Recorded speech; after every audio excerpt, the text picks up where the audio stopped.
Of all the impactful and shocking events that occurred during World War II, perhaps one of the most impactful and shocking was the London Blitz.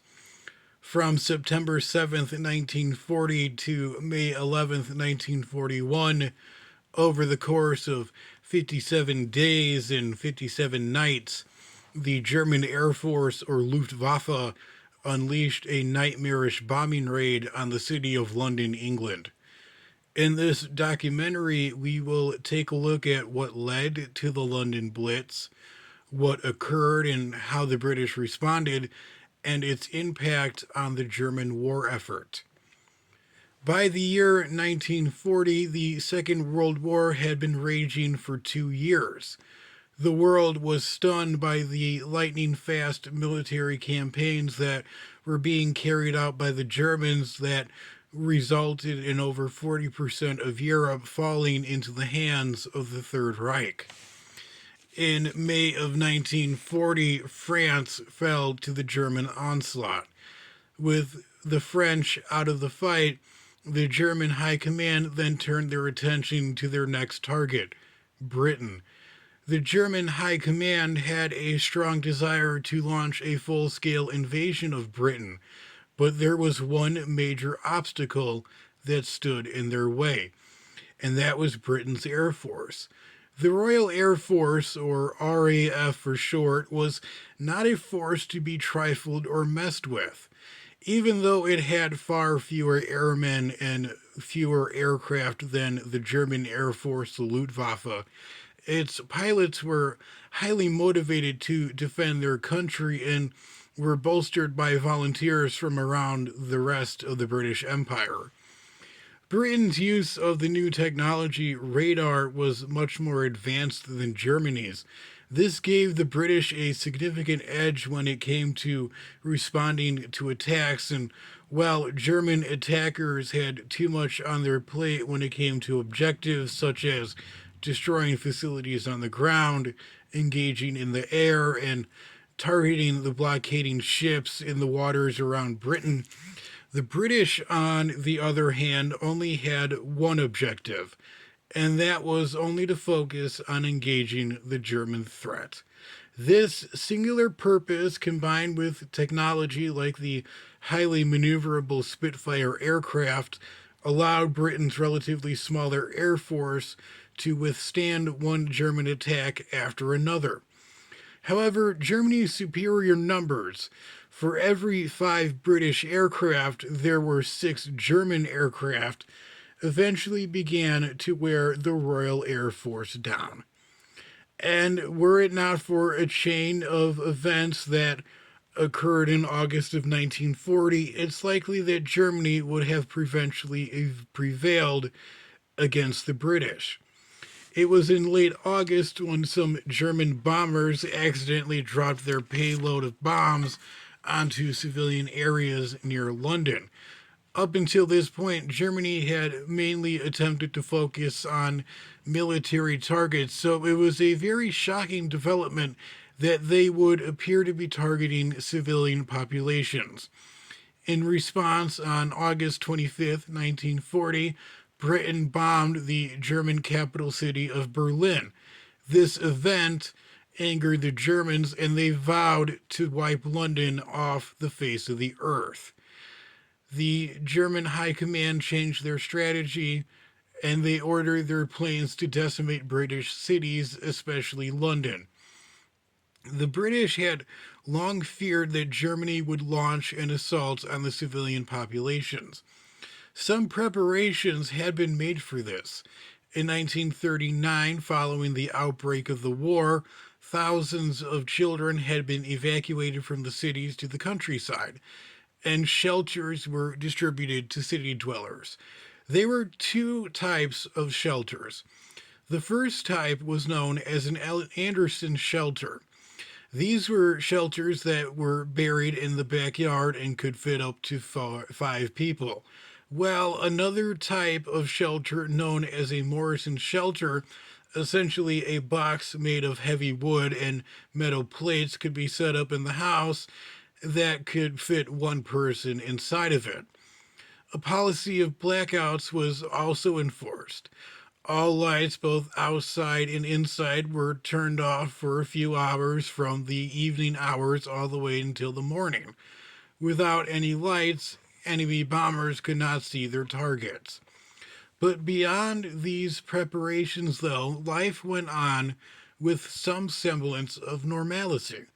The people of London went to work, gathered at pubs, restaurants, coffee and tea houses, and cinemas, and went about their business in cities that were, for the most part, intact. The idea that German aircraft could be flying overhead and drop their bombs on unsuspecting people at any moment, although alarming, was an idea that most Londoners put on the back burner. But this changed on September 7th, 1940, a day that would later be known as Black Saturday.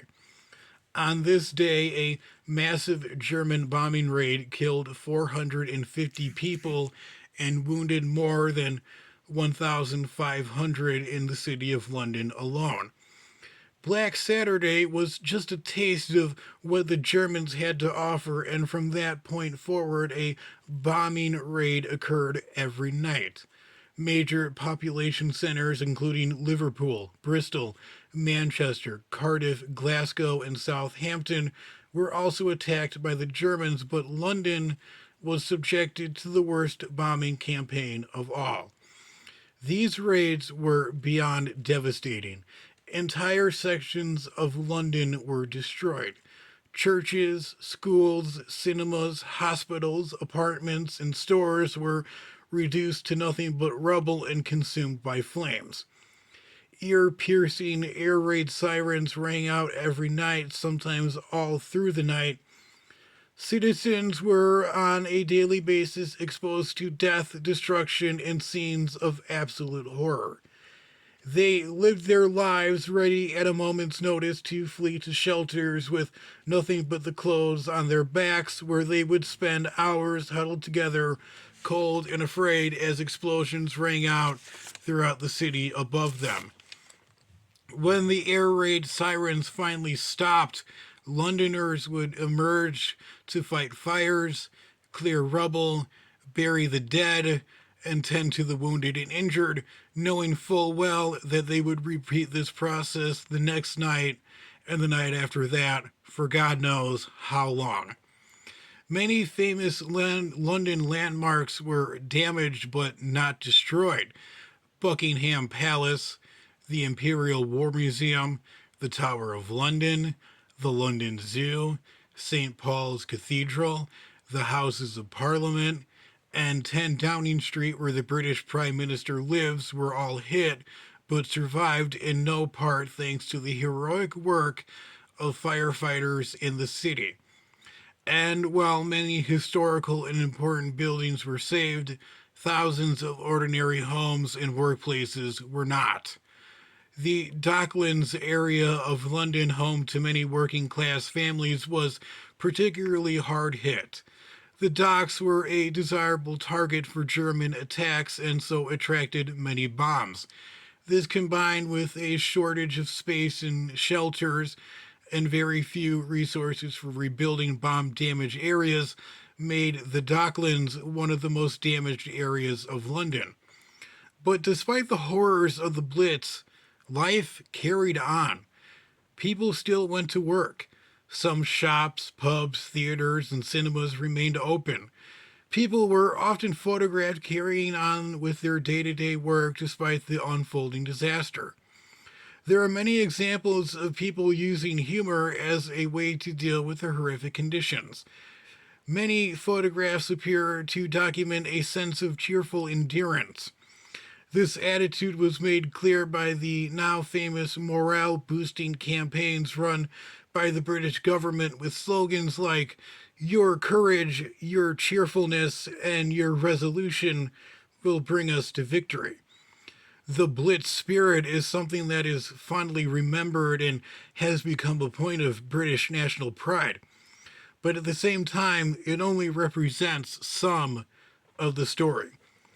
Subjected to near death experiences on a nightly basis, many people did suffer from a range of mental health problems.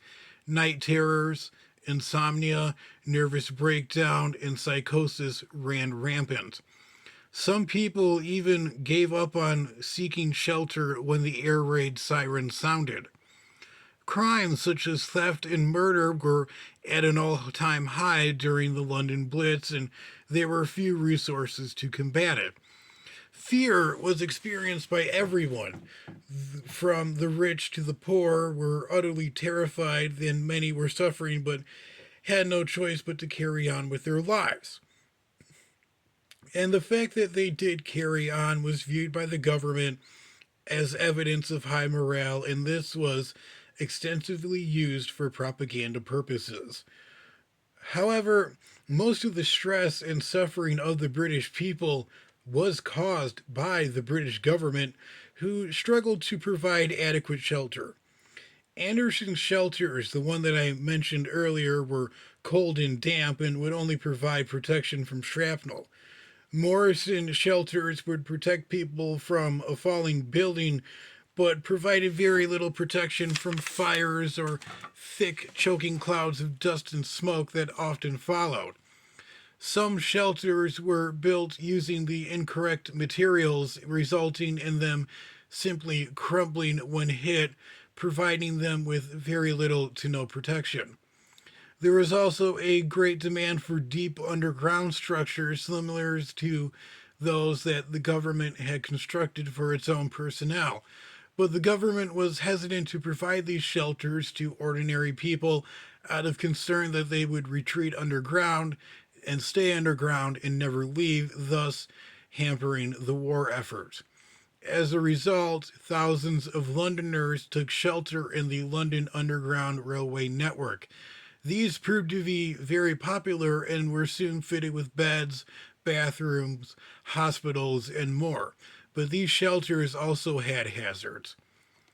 The non-stop bombing raids continued until they finally ended in May of 1941. Despite the Germans' best efforts to wipe London off the face of the earth, they just simply could not do it. The German Air Force, the Luftwaffe, was called back to Germany and were given orders to attack a new enemy, heading eastward to attack the Soviet Union. The bombing raids killed hundreds of people across England and injured thousands more and caused millions of dollars in damages. And the British Royal Air Force, despite the Germans' best efforts, remained intact and was able to fight another day.